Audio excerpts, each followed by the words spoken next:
2003년 봄입니다. 대구 외곽의 한 아파트 단지이지요. 새벽 5시 52세 가장 김성호는 늘 하던 대로 집을 나섭니다. 낡은 운동화, 주머니 속 열쇠, 깜빡이는 복도, 형광등. 모든 것이 평소와 다르지 않았죠. 엘리베이터 문이 닫히고 숫자가 내려갑니다. 그리고 그는 돌아오지 않습니다. 이상한 건 집 안에 남아있던 것들이었습니다. 지갑도, 통장도, 옷도 그대로였습니다. 가출이라고 보기엔 너무 정리돼 있었지요. 더 이상했던 건 아내의 말이었습니다. 요즘 힘들어했어요. 아마 가출일 거예요. 목소리는 차분했고 설명은 막힘이 없었습니다. 그날 이후 집은 계속 돌아갔습니다. 밥은 지어졌고 빨래는 돌아갔으며 텔레비전도 늘 그 시간에 켜졌죠. 다만 한 사람의 자리만 비어 있었습니다. 그리고 그 빈자리는 시간이 지날수록 점점 더 크게 말을 걸어왔습니다. 이 실종은 단순한 부재가 아니었습니다. 김성호는 특별한 사람이 아니었습니다. 1997년 IMF 외환위기가 터졌을 때 수많은 가장들이 회사를 떠났지만 그는 남았습니다. 월급은 약 30% 줄었고 함께 일하던 동료들은 절반으로 줄었으며 업무량은 오히려 2배로 늘어났지요. 그럼에도 그는 버텼습니다. 불평하지 않았고 항의하지도 않았습니다. 아니, 불평할 곳이 없었던 게 더 정확했을지도 모릅니다. 가족은 그를 필요로 했고 회사는 그를 쓸모 있는 인력으로 여겼으며 그 사이에서 김성호는 그저 역할을 수행했습니다. 가장으로서, 직원으로서, 문제를 만들지 않는 사람으로서 말이죠. 2003년 봄이 되자 회사는 조금씩 숨을 돌리기 시작했습니다. 구조조정은 멈췄고 야근 수당도 다시 나오기 시작했죠. 그러나 김성호의 하루는 변하지 않았습니다. 새벽 5시 30분 기상입니다. 세면대 앞에서 면도를 하고 식탁 위에 놓인 밥 한 공기와 김치 몇 점을 혼자 먹습니다. 아내는 아직 잠들어 있었고 아들은 방문을 닫아둔 채 나오지 않았지요. 다녀올게. 대답은 없었습니다. 그 집에서는 늘 그랬습니다. 6시 15분 507번 버스 정류장입니다. 김성호는 늘 같은 자리에 섰고 버스가 오면 맨 뒤로 탔습니다. 손잡이를 붙잡고 1시간을 서서 출근했지요. 창밖은 보지 않았습니다. 보아도 달라질 게 없었기 때문입니다. 같은 건물, 같은 간판, 같은 풍경이 반복됐습니다. 버스 안은 늘 10,000원이었고 사람들은 서로를 밀치며 균형을 잡았습니다. 누군가 발을 밟으면 김성호가 먼저 사과했습니다. 죄송합니다. 상대는 고개를 들지 않았지요. 회사는 대구 서쪽 공단 지역에 있었습니다.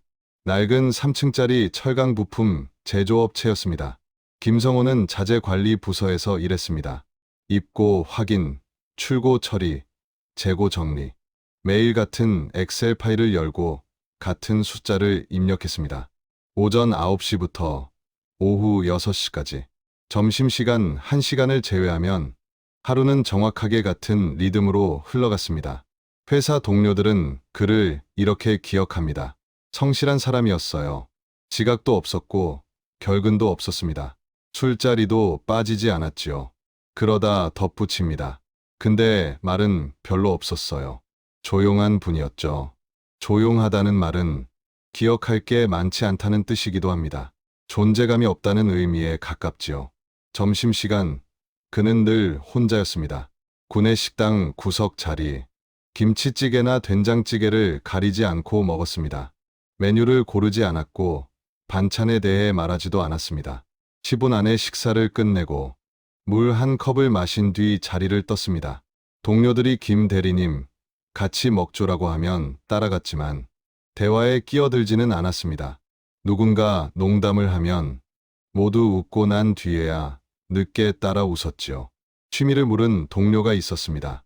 김성호는 한참을 생각하다 이렇게 말했습니다. 글쎄요. 그 말이 전부였습니다. 회식 자리에서도 그는 늘 끝자리에 앉았습니다. 소주잔을 채우고 비우고 다시 채웠지요. 부장이 술을 따르면 마셨고 건배가 나오면 잔을 들었습니다. 하지만 먼저 말을 꺼내지는 않았습니다. 취하지도 않았습니다. 얼굴은 붉어졌지만 목소리는 커지지 않았고 행동도 흐트러지지 않았지요. 2차 이야기가 나오면 늘 먼저 일어났습니다. 먼저 들어가겠습니다. 붙잡는 사람은 없었습니다. 그가 빠져도 분위기는 그대로였습니다. 퇴근길도 같았습니다. 저녁 7시 30분 버스. 창가 자리에 앉아 머리를 유리창에 기댔습니다. 눈을 감았습니다. 잠든 건지 그냥 눈을 감은 건지는 아무도 몰랐지요. 집까지는 1시간이 걸렸고 아파트까지는 걸어서 10분이었습니다. 편의점에 들르지 않았고 담배도 피우지 않았으며 술을 사지도 않았습니다. 그냥 집으로 돌아갔습니다. 이웃들은 그를 거의 기억하지 못합니다. 505호 남편분이요? 얼굴은 본 것 같은데 20년 가까이 같은 단지에 살았지만 그는 흔적을 남기지 않았습니다. 엘리베이터에서 마주치면 고개를 숙였고 안녕하세요라고 인사는 했지만 그 이상은 없었습니다. 집 안은 더 조용했습니다. 현관문을 열면 거실에는 불이 켜져 있었고 텔레비전에서는 드라마가 흘러나왔습니다. 왔어. 응. 짧은 대화가 전부였습니다.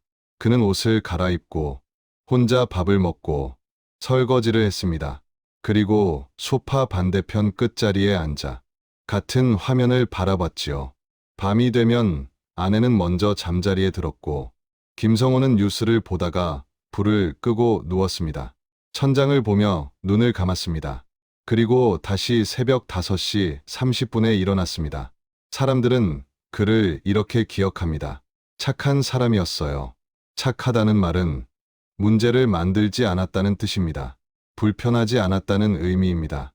그래서 더 묻지 않아도 되는 사람이었다는 뜻이죠. 아무도 묻지 않았습니다. 괜찮은지, 외롭지는 않은지, 왜 그렇게 사는지. 그는 늘 괜찮아 보였기 때문입니다. 아니, 괜찮아 보여야 했기 때문이죠. 그리고 묘하게도 그가 사라지고 나서야 사람들은 작은 변화들을 떠올리기 시작했습니다.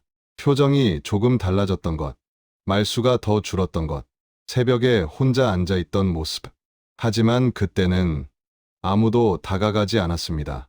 김성호는 다가가도 되는 사람이 아니었기 때문입니다. 지금에서야 알게 됩니다. 말하지 않는 사람은 말할 곳이 없었던 사람이라는 걸 말이죠. 그는 사라지기 전부터 이미 조금씩 지워지고 있었는지도 모릅니다.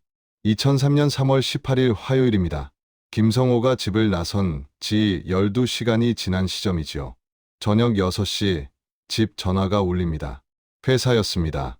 김 대리님 아직 안 들어오셨나요? 이은정은 잠시 말을 잇지 못합니다. 네? 아침에 출근하셨는데요. 수화기 너머에서는 짧은 침묵이 흐릅니다. 오늘 출근하지 않으셨습니다. 전화를 끊은 뒤 이은정은 남편의 휴대전화로 전화를 겁니다. 신호는 갑니다. 하지만 받지 않습니다. 한 번 더 겁니다. 여전히 신호음만 울립니다. 세 번째 전화도 마찬가지입니다. 그녀는 거실을 둘러봅니다. 평소와 다를 게 없습니다. 텔레비전은 켜져 있고 소파 위에는 신문이 펼쳐져 있습니다. 어제 저녁 신문입니다. 남편이 읽다 만 것이지요. 리모컨은 탁자 위에 놓여 있고 슬리퍼는 현관 앞에 가지런히 놓여 있습니다. 모든 것이 제자리입니다. 너무 제자리여서 오히려 낯설게 느껴집니다. 이은정은 안방으로 들어갑니다. 옷장을 엽니다. 양복 3벌, 와이셔츠 5장, 청바지 2벌, 트레이닝복. 없어진 옷은 없습니다. 서랍을 엽니다. 속옷, 양말, 벨트, 전부 그대로입니다. 화장대 위에는 남편의 지갑이 놓여 있습니다. 갈색 가죽 지갑입니다. 낡았지만 늘 쓰던 것이지요.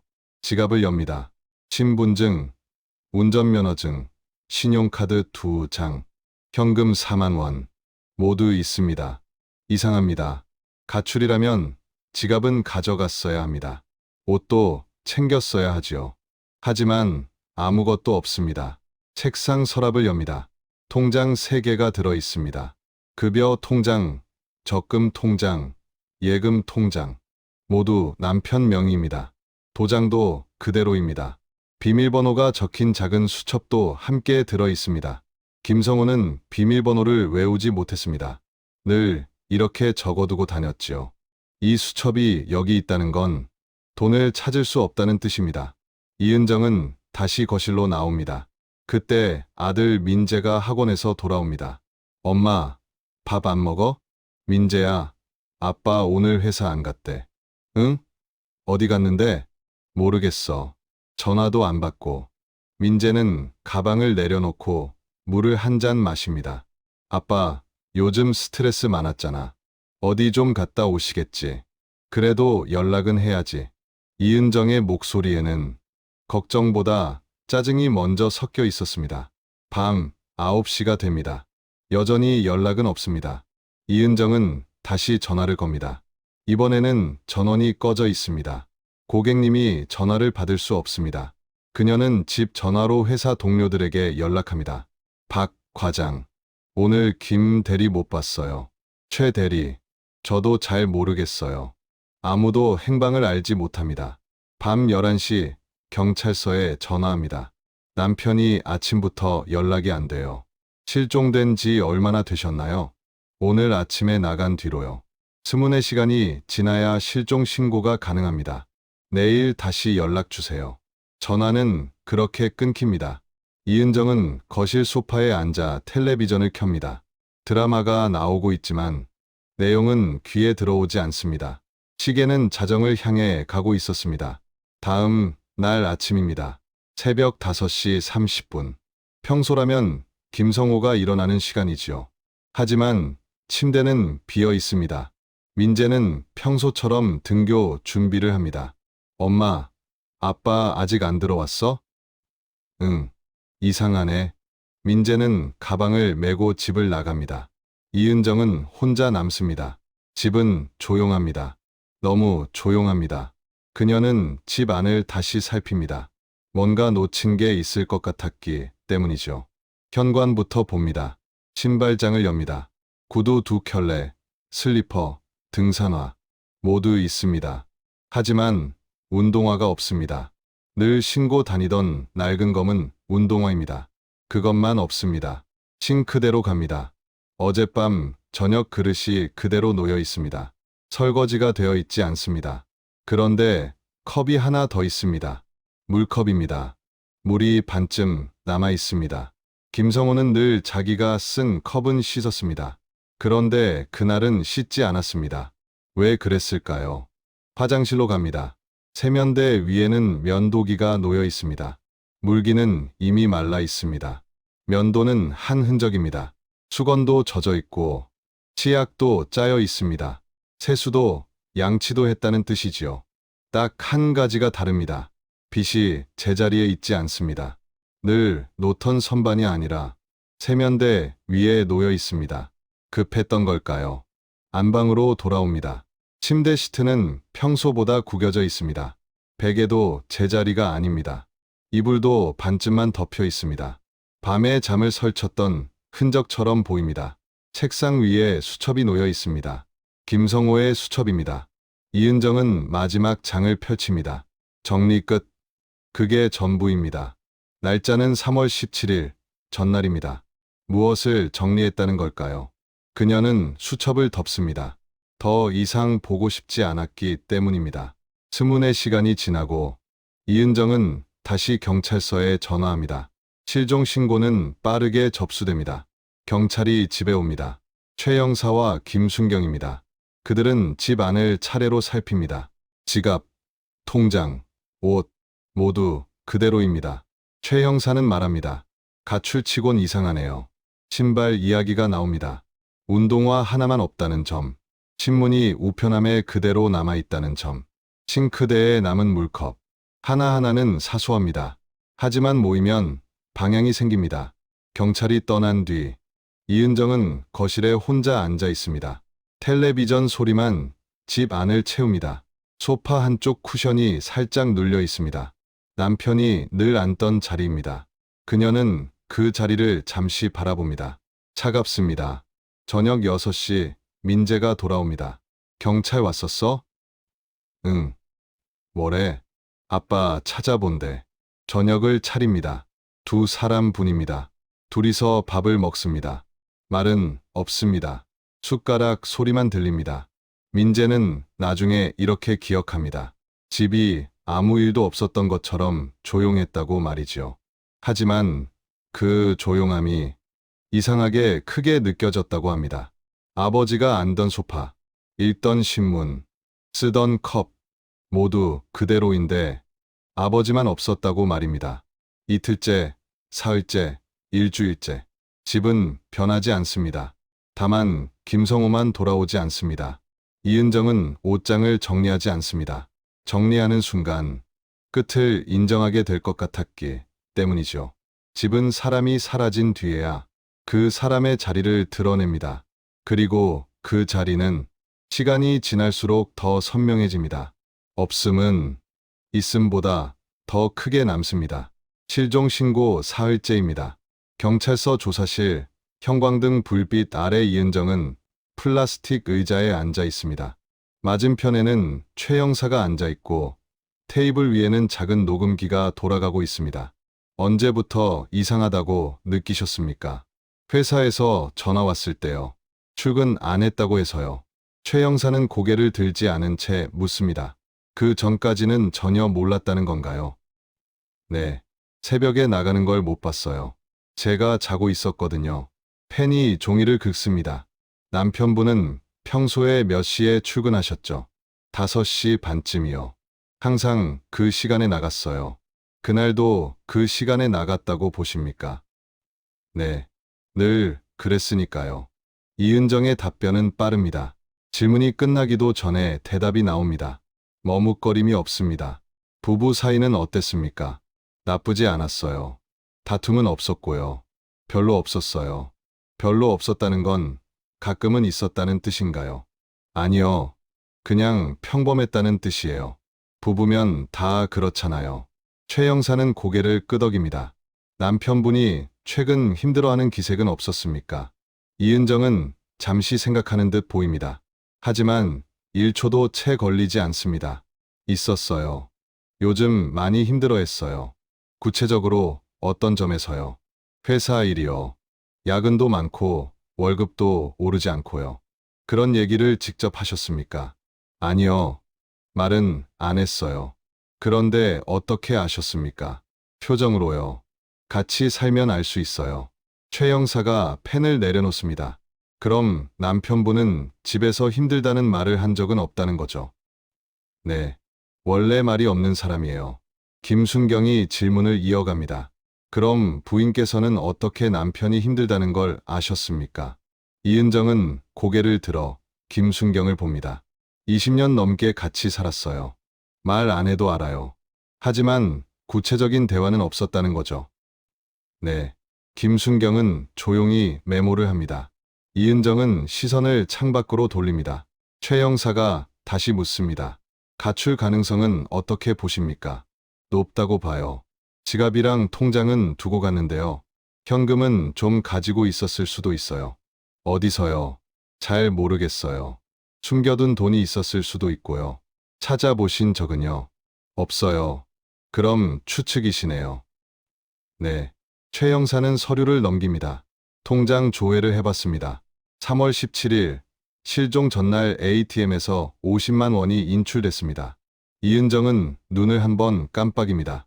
그래요. 몰랐어요. 모르셨습니까? 네. 남편 돈은 남편이 관리했어요. 부부인데 돈 관리를 따로 하셨나요? 급여, 통장은 남편이 갖고 있었고 생활비는 제가 받아서 썼어요. 한 달 생활비는 얼마였습니까? 100만 원 정도요. 남편분 월급은요? 180만 원쯤이요. 최 형사는 계산기를 두드립니다. 그럼 80만 원이 남습니다. 교통비, 점심값을 빼면 하루 2만 원가량인데요. 그 돈은 어디에 썼을까요? 이은정은 어깨를 으쓱합니다. 저도 잘 모르겠어요. 술은요? 회식 때만 마셨어요. 그럼 남는 돈은 모았겠네요. 그랬겠죠. 어디에요? 몰라요. 김순경이 조심스럽게 묻습니다. 혹시 다른 여자가 있었을 가능성은요? 이은정은 짧게 웃습니다. 우리 남편은 그럴 사람 아니에요. 확신하십니까? 네. 답은 빠르고 단정합니다. 조사는 1시간 넘게 이어집니다. 이은정은 모든 질문에 답합니다. 기억이 나지 않는다는 말은 없습니다. 생각해보겠다는 말도 없습니다. 감정의 기복도 크지 않습니다. 울지도 목소리를 떨지도 않습니다. 조사가 끝난 뒤 최 형사는 김순경에게 낮게 말합니다. 이상하지 않나? 뭐가요? 답변이 너무 정확해. 차분한 성격 아닙니까? 남편이 사라졌는데 저 정도면 너무 안정적이야. 증거는 없잖아요. 그래. 아직은 같은 시각. 아파트 단지에서는 다른 조사가 시작되고 있었습니다. 505호 남편이 사라졌대. 가출이래. 처음엔 그렇게 끝날 이야기였습니다. 하지만 며칠이 지나자 말이 바뀝니다. 근데 부인이 좀 이상하대. 왜? 너무 태연하대. 단지 입구 평상에 앉은 할머니들이 이야기를 나눕니다. 어제 봤는데 멀쩡하더라. 남편 없어진 집 사람이? 그러게. 한 사람이 목소리를 낮춥니다. 젊은 남자가 있다더라. 누가 그래. 관리실에서 들었대. 소문은 빠릅니다. 증거는 없지만 확신은 금방 퍼집니다. 이웃의 진술이 이어집니다. 외출이 잦아졌어요. 미용실도 다니고 전화 받다가 베란다로 나가더라고요. 웃고 있었어요. 주차장에서 낯선 차 안에 남자 목소리, 설명되지 않는 웃음. 하나하나는 사소합니다. 하지만 모이면 이야기가 됩니다. 최 형사는 메모를 정리합니다. 3월 초부터 뭔가 달라졌어. 외도입니까? 확실하진 않아. 남편이 알았을까요? 그건 모르지. 말은 거기서 멈춥니다. 증거가 없기 때문입니다. 사건도 범죄도 없습니다. 그저 사라진 남자 하나, 그리고 너무 차분한 아내뿐입니다. 하지만 수사의 방향은 바뀝니다. 김성호를 찾는 일이 아니라 이은정을 들여다보는 일이 됩니다. 그와 동시에 이은정은 단지 안에서 혼자가 됩니다. 사람들은 피하지는 않지만 가까이 오지도 않습니다. 말은 없지만 시선이 따라옵니다. 그녀의 설명은 여전히 빠르고 정확합니다. 하지만 그 설명을 믿는 사람은 점점 줄어듭니다. 너무 완벽한 설명은 사람들을 안심시키기보다 의심하게 만들기 때문이죠. 실종 일주일째입니다. 경찰은 아직 뚜렷한 단서를 찾지 못하고 있습니다. CCTV 확인, 주변 탐문, 통화 기록 조회. 모든 조사가 진행 중이지만 결과는 나오지 않았죠. 하지만 단지 안에서는 이미 결론이 내려졌습니다. 경찰보다 빠르게, 증거보다 먼저 말이죠. 단지 입구 평상입니다. 오후 2시 따뜻한 봄볕 아래 할머니 5명이 앉아 있습니다. 그들은 거의 매일 그 자리에 앉아 있고 단지에서 일어나는 대부분의 일을 알고 있습니다.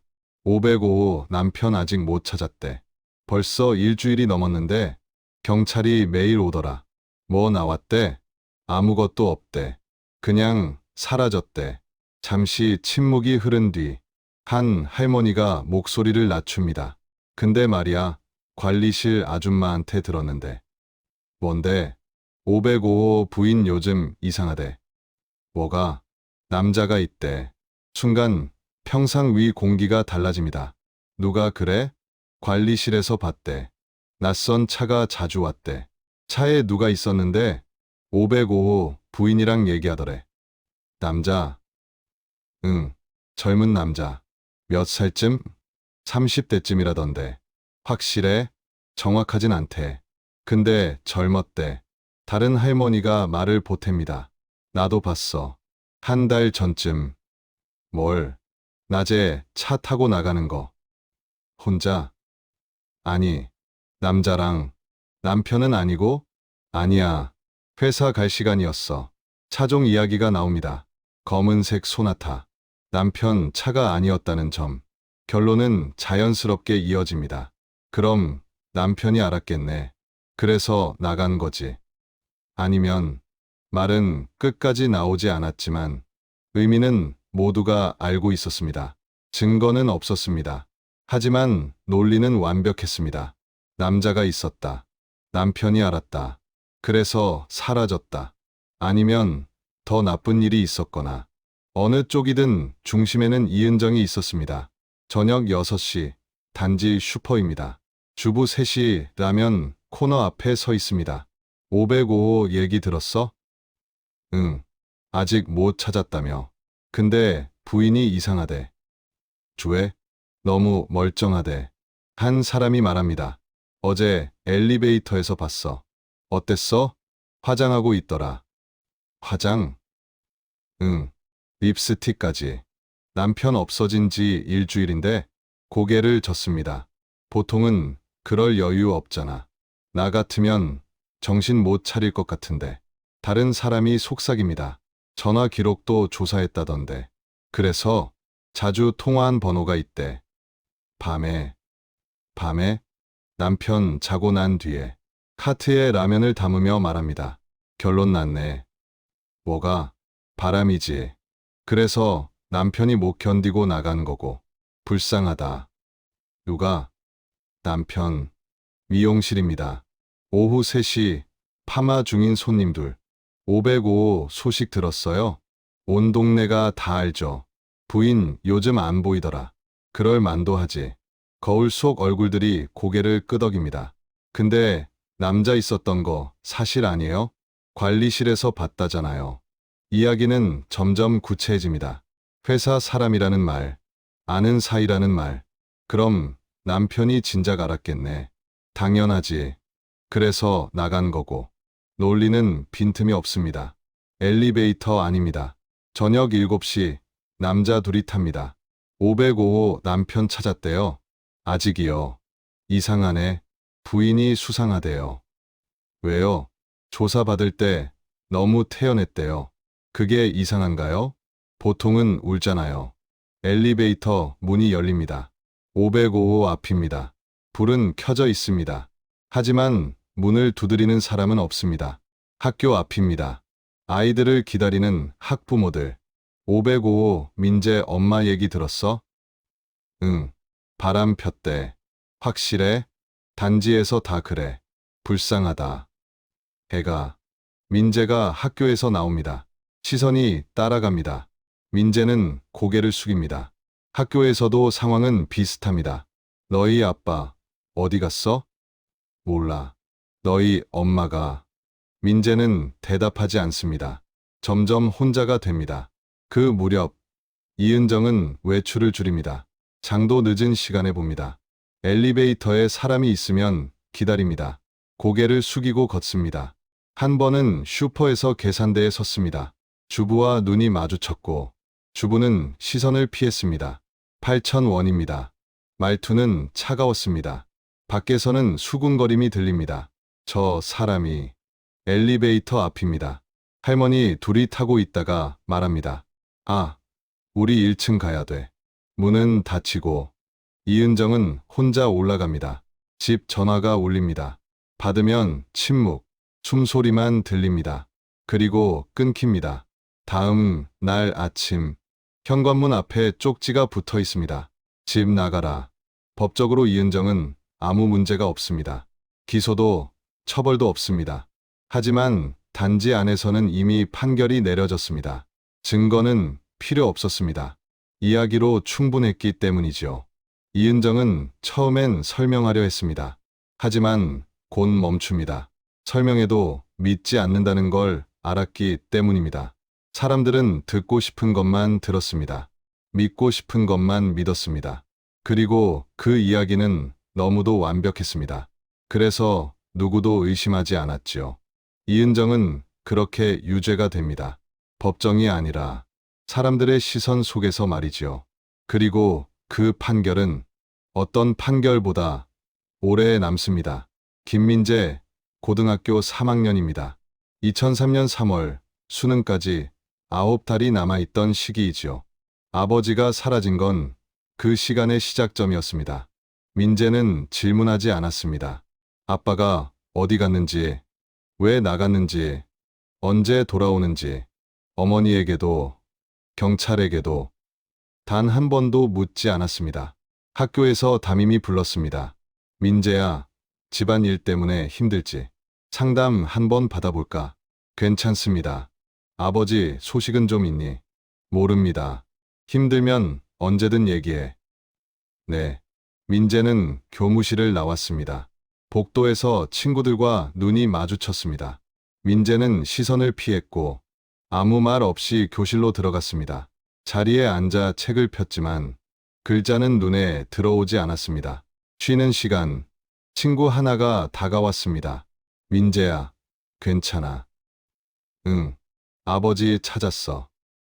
아니, 힘들겠다. 별로. 민재는 책을 보는 척했고 친구는 더 묻지 않았습니다. 어색한 침묵이 흐른 뒤 친구는 돌아갔습니다. 점심시간입니다.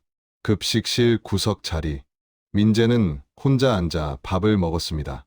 원래는 친구들과 먹던 자리였지만 그날부터 혼자가 됐습니다. 부르지 않아서가 아니라 민재가 거절했기 때문이죠. 먼저 먹어. 나 할 거 있어. 거짓말이었습니다. 할 일은 없었습니다. 그냥 혼자 있고 싶었을 뿐입니다. 밥을 먹으며 복도를 바라봤습니다. 학생들이 웃고 떠들고 지나갔습니다. 평범한 점심시간이었지만 민재에게는 달랐습니다. 소리는 멀게 들렸고 유리 너머를 보는 것 같았습니다. 그들과 자신 사이에 보이지 않는 벽이 생긴 느낌이었습니다. 방과 후 민재는 집에 가지 않고 도서관으로 갔습니다. 집에 가고 싶지 않았기 때문이죠. 책을 펼쳤습니다. 영어 단어장, absence, 부재, 결석. 민재는 펜을 내려놓았습니다. 창밖을 봤습니다. 운동장에서 아이들이 축구를 하고 있었습니다. 웃음소리가 들렸습니다. 민재는 귀를 막았습니다. 저녁 7시 집에 돌아왔습니다. 현관문을 열며 말했습니다. 다녀왔습니다. 대답은 없었습니다. 어머니는 거실 소파에 앉아 있었습니다. 텔레비전은 꺼져 있었고 그냥 앉아 있었습니다. 엄마. 응. 밥 먹었어요. 나중에 먹을게. 네, 건 식탁에 있어. 식탁 위에는 밥과 찌개, 반찬이 놓여 있었습니다. 민재는 혼자 먹었습니다. 어머니는 움직이지 않았습니다. 숟가락을 내려놓고 물었습니다. 아빠, 연락 왔어요. 아니, 경찰은 뭐래요? 아직 찾는 중이래. 민재는 더 묻지 않았습니다. 설거지를 했습니다. 원래는 어머니가 하던 일이었습니다. 하지만 요즘은 민재가 했습니다. 어머니는 가만히 앉아 있기만 했기 때문이죠. 방으로 들어와 문을 닫았습니다. 책상에 앉았지만 집중할 수 없었습니다. 그때 기억이 떠올랐습니다. 아버지가 사라지기 전날 밤, 3월 17일 월요일 밤 11시쯤이었습니다. 방문이 열렸고 아버지가 서 있었습니다. 민재야. 네, 잠깐 나와봐. 거실로 나갔습니다. 어머니는 이미 잠들어 있었고 안방 불은 꺼져 있었습니다. 아버지는 소파에 앉았습니다. 민재도 옆에 앉았습니다. 아버지는 한참 말을 하지 않았습니다. 민재야. 네, 공부 열심히 해라. 네. 잠시 침묵이 흐른 뒤 아버지가 말했습니다. 엄마 말만 다 믿지 마라. 민재는 아버지를 봤습니다. 네, 엄마 말 다 믿지 마. 무슨 말씀이세요? 아버지는 대답하지 않았습니다. 들어가 자. 그 말이 끝이었습니다. 다음 날 아버지는 사라졌습니다. 그 말은 민재의 머릿속에 남았습니다. 지워지지 않았습니다. 며칠 뒤 민재는 어머니가 외출한 사이 집 안을 살폈습니다. 서랍, 옷장, 책상, 특별한 건 없었습니다. 하지만 휴대폰이 눈에 들어왔습니다. 식탁 위에 놓여있던 어머니의 휴대폰, 통화 기록을 봤습니다. 아버지, 번호, 회사, 미용실, 그리고 모르는 번호 하나. 010으로 시작하는 번호였습니다. 3월 15일, 3월 16일, 3월 17일, 매일 밤 통화 기록이 있었습니다. 통화 시간은 5분에서 10분. 민재는 번호를 적었습니다. 그리고 휴대폰을 제자리에 놓았습니다. 전화를 걸까 고민했지만 그러지 않았습니다. 알고 싶지 않았기 때문입니다. 진실이 두려웠습니다. 학교에서는 소문이 돌았습니다. 민재네 엄마 바람 폈대. 그래서 아빠가 나간 거래. 민재는 들었습니다. 피할 수 없었습니다. 한 번은 친구가 직접 물었습니다. 야, 니네 엄마 진짜야. 닥쳐. 그날 이후 민재는 더 혼자가 됐습니다. 집에서도 마찬가지였습니다. 같은 공간에 있었지만 대화는 없었습니다. 민재는 어머니를 미워하지 않았습니다. 하지만 믿지도 못했습니다. 그 애매함이 가장 힘들었습니다. 시간은 흘렀습니다. 수능이 다가왔고 민재는 공부에 매달렸습니다. 문제를 풀고 단어를 외우며 다른 생각을 하지 않으려 했습니다. 11월 수능 날입니다. 어머니는 교문 앞까지 따라왔습니다. 긴장하지 말고 잘 봐. 네. 민재는 뒤돌아보지 않았습니다. 2004년 2월 합격 통지서가 왔습니다. 서울의 한 대학이었습니다. 민재는 서울만 지원했습니다. 이 도시를 떠나고 싶었기 때문이죠. 짐을 쌌습니다. 많지 않았습니다. 마지막 식사 자리에서 어머니는 말했습니다. 엄마는 아무것도 안 했어. 민재는 대답하지 않았습니다. 현관 앞에서 어머니가 말했습니다. 미안해. 민재는 고개를 돌렸습니다. 문을 닫고 나왔습니다. 엘리베이터 문이 닫히는 소리가 들렸습니다. 그제야 어머니는 울었습니다. 민재는 서울로 갔습니다. 새로운 삶을 시작했습니다. 하지만 가끔 혼자 있는 밤에는 아버지의 말이 떠올랐습니다. 엄마 말만 다 믿지 마라. 그 말은 설명도 증거도 없었지만 민재의 삶에 남았습니다. 보이지 않는 벽처럼, 넘을 수 없는 거리처럼 말이죠. 2010년 봄입니다. 김성호 실종 7년째이지요. 사건은 미제로 분류됐고 서류는 보관 창고로 옮겨졌습니다. 공식 수사는 중단됐습니다. 그 사이 새로운 사건들이 쌓였습니다. 실종, 사고, 범죄. 경찰은 과거보다 현재를 다뤄야 했죠. 그건 자연스러운 일이었습니다. 하지만 최 형사는 이 사건을 놓지 않았습니다. 최 형사는 50대 중반이 됐습니다. 정년까지 5년이 남아 있었습니다. 후배들이 말했습니다. 형사님, 이제 좀 놓으세요. 7년이면 충분하지 않습니까? 최 형사는 고개를 끄덕였습니다. 그래. 하지만 서류는 덮지 않았습니다. 무언가가 계속 걸렸기 때문입니다. 가출이라고 보기엔 너무 정돈돼 있었습니다. 지갑, 통장, 신분증 모두 집에 남아 있었습니다. 인출된 돈은 단 50만 원. 2003년 기준으로 한 달을 버티기도 빠듯한 금액입니다. 그 이후의 삶은 설명되지 않았습니다. 신분증이 없으면 일자리를 구할 수 없었고 이름 없이 살아갈 수 있는 환경도 아니었습니다. 사고라면 시신이 나와야 했습니다. 7년은 충분한 시간이었지요. 강이라면 떠올랐을 것이고 산이라면 누군가 발견했을 겁니다. 하지만 아무것도 없었습니다. 김성호는 흔적 없이 사라졌습니다. 최 형사는 기록을 다시 펼쳤습니다. 2003년 3월 18일 실종 당일 새벽 5시 30분 전후 목격자 없음. CCTV는 엘리베이터 안에만 있었습니다. 영상을 다시 돌렸습니다. 새벽 5시 27분 김성호가 엘리베이터에 탑니다. 혼자였습니다. 표정은 잘 보이지 않습니다. 모자를 눌러 쓰고 있었습니다. 평소엔 모자를 쓰지 않던 사람이었습니다. 손은 주머니에 들어가 있었습니다. 가방은 없었습니다. 증언에 따르면 김성호는 출근할 때 늘 서류 가방을 들었습니다. 하지만 그날은 빈손이었습니다. 출근하는 모습은 아니었습니다. 최 형사는 관리실을 찾았습니다. 7년 전과는 달리 직원은 모두 바뀌어 있었습니다. 하지만 기록은 남아 있었습니다. 2003년 3월 근무자 명단. 김순자. 전화가 연결됐습니다. 60대 여성의 목소리였습니다. 505호 기억나십니까? 아, 그 집. 최 형사는 새벽 이야기를 꺼냈습니다. 그날 새벽 뭔가 보신 게 있습니까? 잠시 침묵이 흘렀습니다. 그리고 김순자가 말했습니다. 맞다. 봤어요.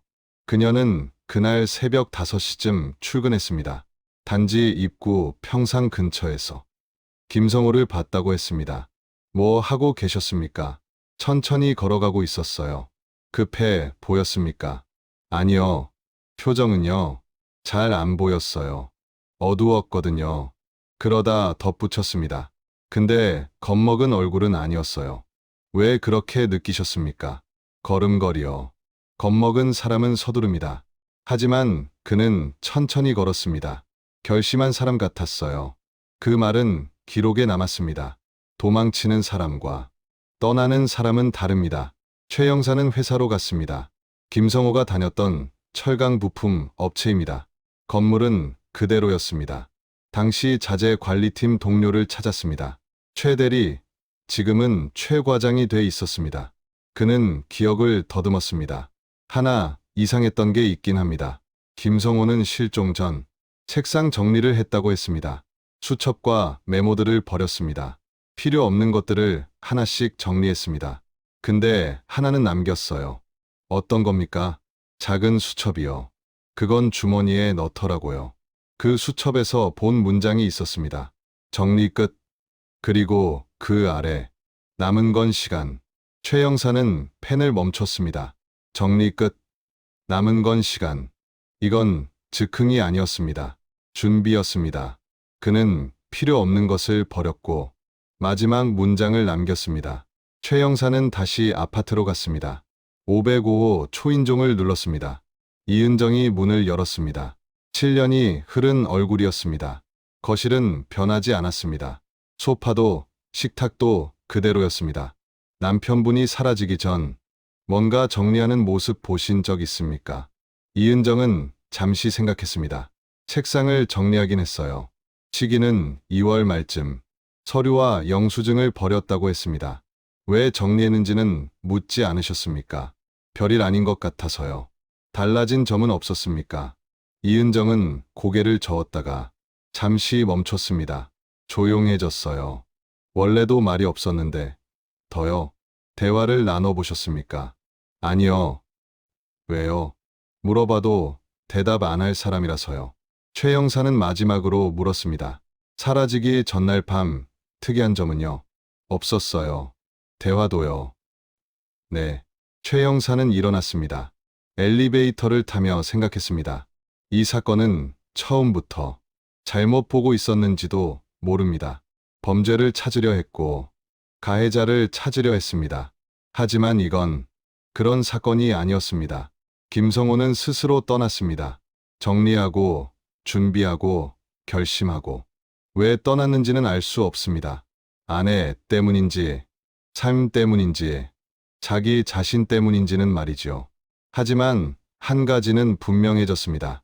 이 사건은 실종이 아니라 한 남자가 남긴 선택의 기록이었습니다. 그리고 그 선택의 이유는 아마 끝내 기록되지 않을 것입니다. 2011년 1월입니다. 경상남도 한 작은 도시 시립병원 영안실입니다. 담당 직원 이 씨는 서류를 정리하고 있었습니다.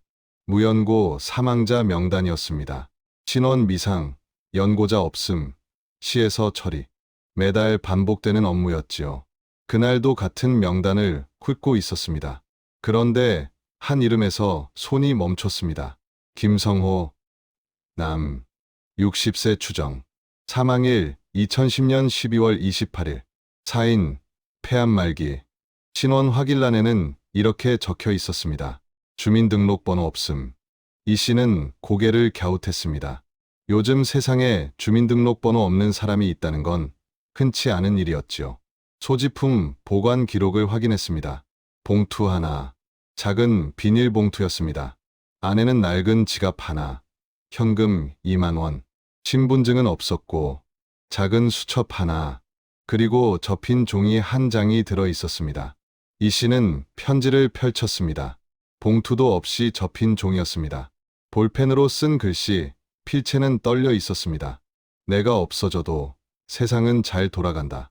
민재에게 미안하다. 그게 전부였습니다. 이 씨는 수첩을 펼쳤습니다. 첫 장에 이름이 적혀 있었습니다. 김성호. 그 아래 전화번호 하나가 있었습니다. 010으로 시작하는 번호였습니다. 이 씨는 메모했습니다. 그리고 경찰에 연락했습니다. 무연고 사망자 중에 신원 확인이 필요한 사례가 있습니다. 어떤 건데요? 김성호라는 이름입니다. 편지에 아들 이름이 나옵니다. 민재라고. 경찰은 실종자 명단과 대조했습니다. 2003년 대구 김성호 실종 사건. 당시 나이 52세. 2010년이면 59세.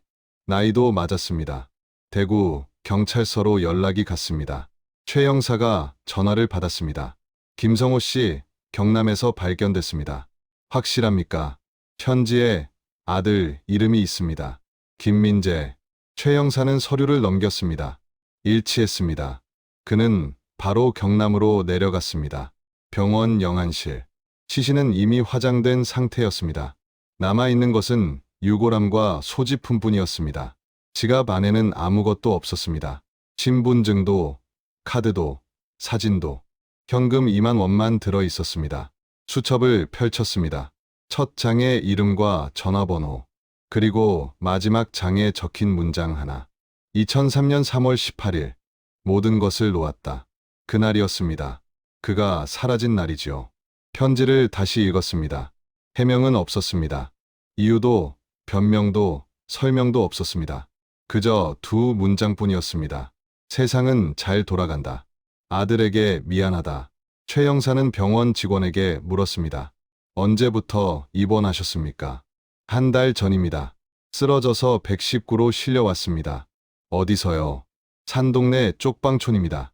그는 혼자 살고 있었습니다. 월세 20만 원짜리 쪽방. 직업은 일용직, 건설 현장이었습니다. 작년 여름부터 기침이 심해졌고 일을 나가지 못했습니다. 치료는 거의 받지 않았습니다. 돈이 없었기 때문이지요. 병원에 실려왔을 때는 이미 말기였습니다. 한 달을 버텼고 거의 의식 없이 지냈습니다. 마지막 말은 없었습니다.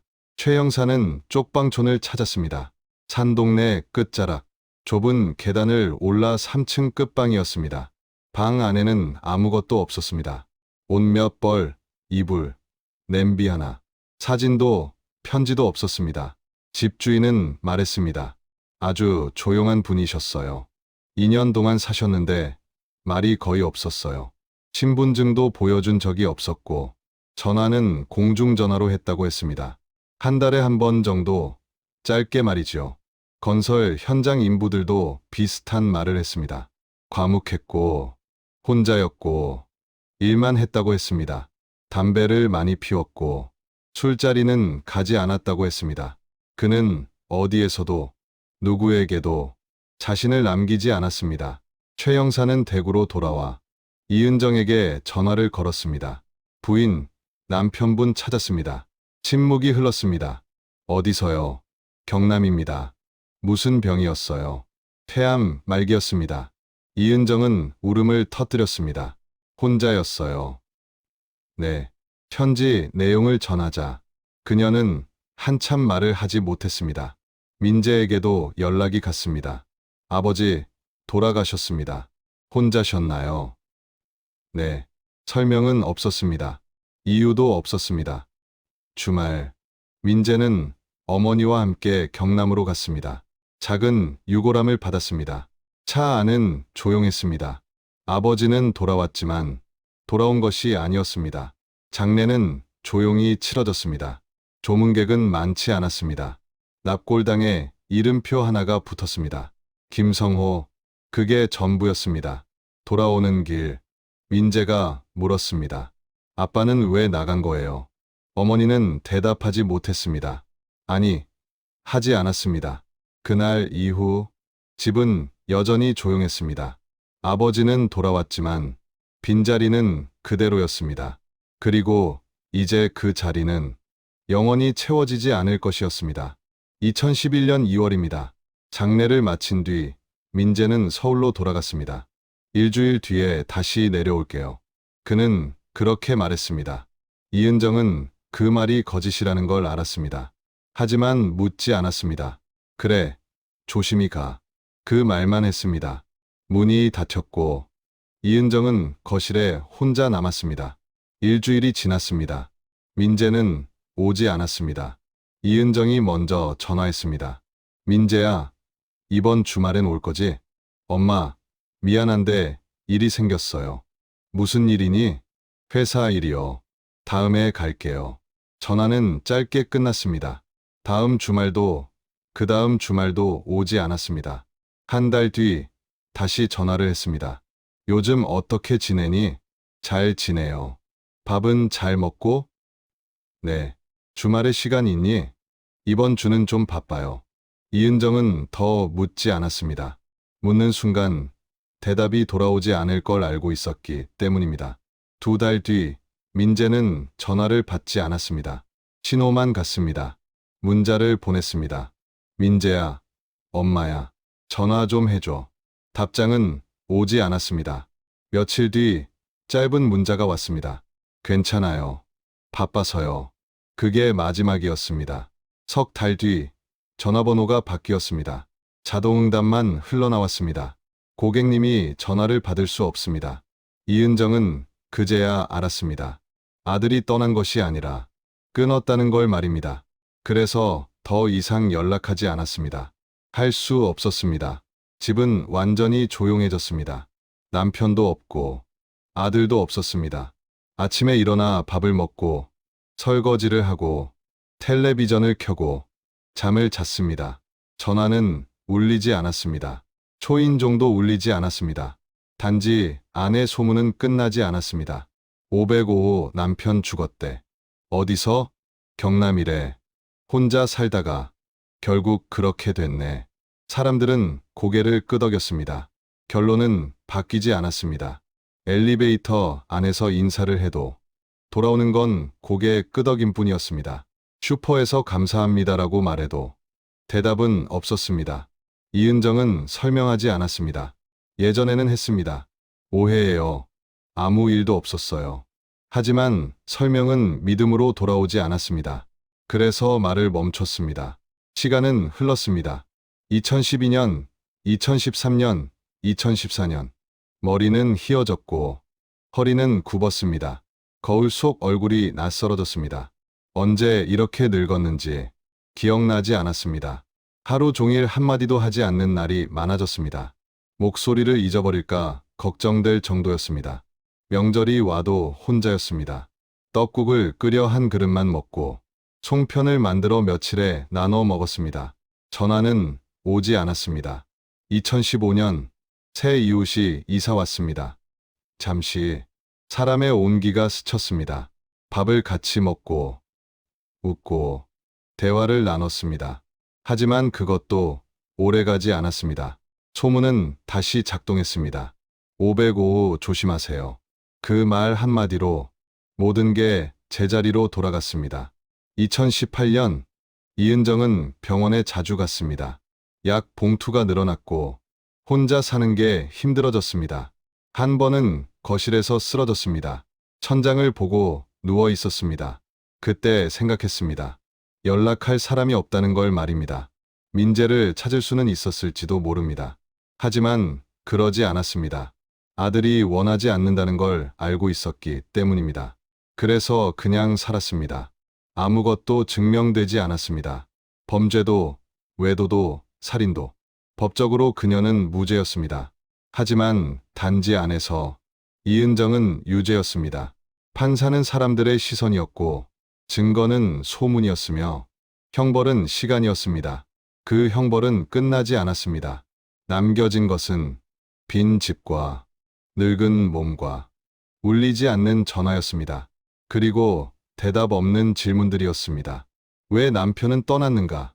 왜 돌아오지 않았는가? 왜 아들은 끊었는가? 왜 나는 남았는가? 이은정은 끝내 답을 얻지 못했습니다. 그래서 그녀는 늙어갔습니다.